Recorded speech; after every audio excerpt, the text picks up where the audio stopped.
Salut tout le monde, j'espère que vous allez bien, que vous vous préparez convenablement pour votre réveillon, puisque la nouvelle année 2023 arrive, et le 1er janvier 2023, eh bien ça sera l'occasion pour Lego de sortir 3 briquettes sur la thématique feu, la thématique du Seigneur des Anneaux. Alors pour ceux qui le savent pas, la thématique Seigneur des Anneaux, elle n'a pas donné lieu à beaucoup de sets, une quinzaine à peu près, tous répartis entre 2012 et 2013. Ah, c'est que ça commence à dater, ma petite dame.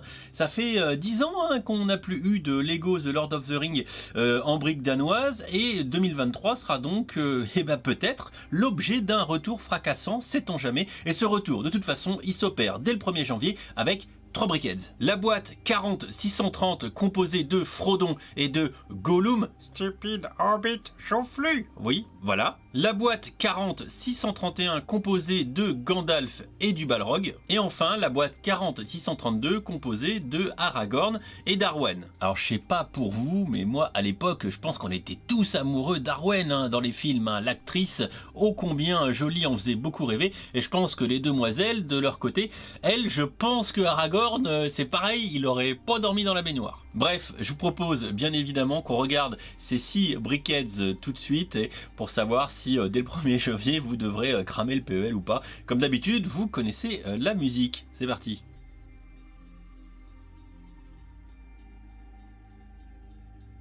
Et on commence tout d'abord avec Frodon, qui est plutôt bien fait, je trouve.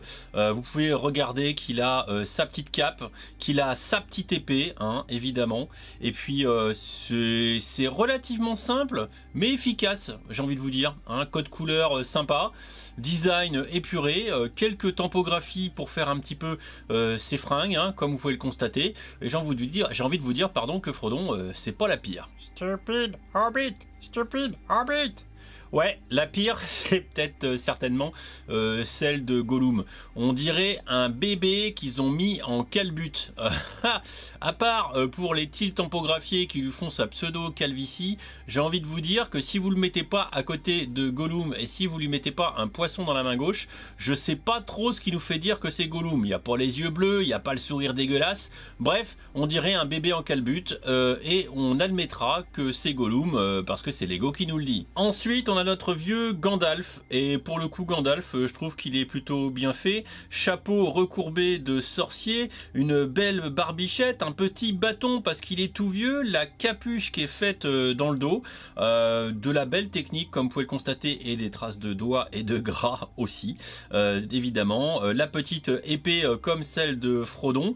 Bref, notre Gandalf, je trouve que ça fait le taf. Voilà, bon, modulo, les petites erreurs de montage, comme vous voyez, des alignements des tiles. Si vous n'êtes pas précis, ça se voit tout de suite. Ensuite, on a le Balrog. Voilà, il est là le Balrog. Sauf que pour beaucoup, vous n'allez pas vous rappeler ce que c'est. Et ben, le Balrog, c'est un espèce de démon, de monstre ignoble qui remplit de feu avec des grandes cornes, etc., qui est vraiment monstrueux. Alors, je sais pas pour vous, mais moi, le Balrog, il me fait penser à Diablo dans les jeux de chez Blibli, vous savez, Diablo. Voilà.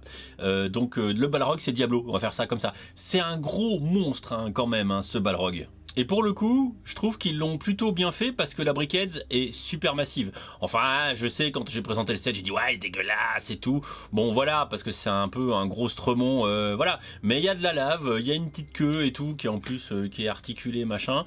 Il est massif, on reconnaît ces espèces de grandes cornes. Voilà, je trouve que bon, voilà, ils ont fait le taf. Il y a les petites ailes un petit peu articulées derrière.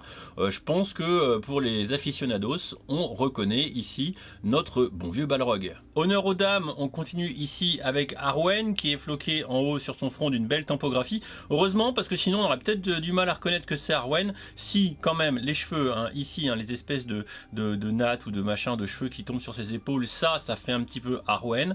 Clairement, on notera également la couronne dans l'espèce de couleur argentée qui fait serre-tête, qui là aussi donne un petit côté, on va dire, un petit peu royal, un petit peu, vous voyez, un peu de noblesse dans le bazar, avec un peu la robe qui tombe bien droit devant et assez simpliste. Évidemment, on est dans un style ici assez épuré. Bon, j'aurais bien aimé peut-être des tampos sur la robe pour avoir des petits motifs un peu elfiques. Ça aurait pu être un petit plus indéniable. Néanmoins, on va dire qu'on la reconnaît. Pour terminer, on a Aragorn, et je pense qu'Aragorn, il y a un petit peu de boulot qui a été fait dessus, aussi bien sur la coiffure que sur les éléments. Pareil, serre-tête, la petite couronne en argenté qui est plutôt sympa, la cape, les cheveux qui sont relativement travaillés, surtout sur les côtés, une épée encore, la même que pour tous les autres, et vous voyez les techniques de construction pour la bouche, pour la barbe, qui sont quand même d'assez belle facture, plus le torse tampographié. Là, on voit qu'il y a eu de l'effort, ça fait une belle figue, mais je vous avoue que j'aurais aimé, pareil, peut-être de la tempo au niveau du torse d'Arwen, ça les aurait mis un petit peu mieux ensemble. Voilà, pourquoi pas. Néanmoins, ici, c'est plutôt du beau travail. Voilà qui nous a permis de faire le tour de ces 6 briquettes qui sont plutôt réussis dans l'ensemble. Et je pense que la question qui se pose pour vous tous, c'est de savoir si vous prenez le lot ou pas.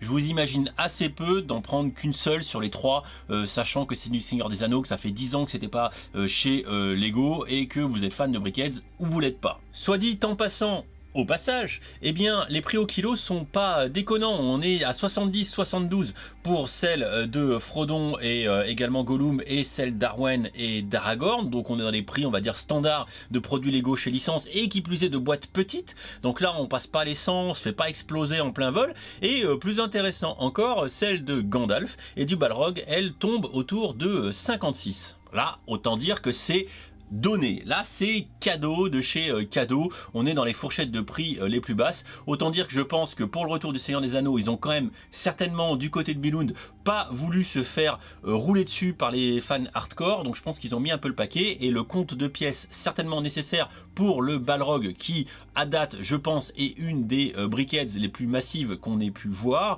et quelque part c'est pas étonnant, et mécaniquement ça fait monter la masse du produit, et donc le rapport qualité-prix devient largement plus intéressant. Et voilà qui me permet de conclure, et également de trouver une utilité au petit support de pièces VIP qui me permet de vous présenter ensemble toutes les briquettes. Évidemment, ça sort donc le 1er janvier 2023, 19,99 € pour Aragorn et Arwen, ainsi que pour le Balrog et Gandalf. Enfin, celle de Frodon et de Stupide Hobbit Joufflu, elle sera un petit peu moins chère à 14,99 €. Rapport qualité-prix plutôt correct, un retour pas en fanfare mais néanmoins tout à fait correct de la franchise du Seigneur des Anneaux chez Lego, en espérant, je le souhaite de tout cœur, avoir en 2023 un retour de boîte, de grosses boîtes, de peut-être un truc un petit peu badass, sait-on jamais. On va mettre un petit peu de la main sur du bois et on va le toucher en espérant que ça revienne en force. Voilà, j'en sais pas plus que vous à date. N'hésitez pas en commentaire de la vidéo à donner vos avis, vos opinions, tout ça. Et je vous dis à très vite pour une prochaine vidéo. En attendant, moi je vais aller mettre le Balrog dans un coin tranquille, parce que je vous avoue qu'il fait un petit peu peur quand même. Allez, ciao ciao.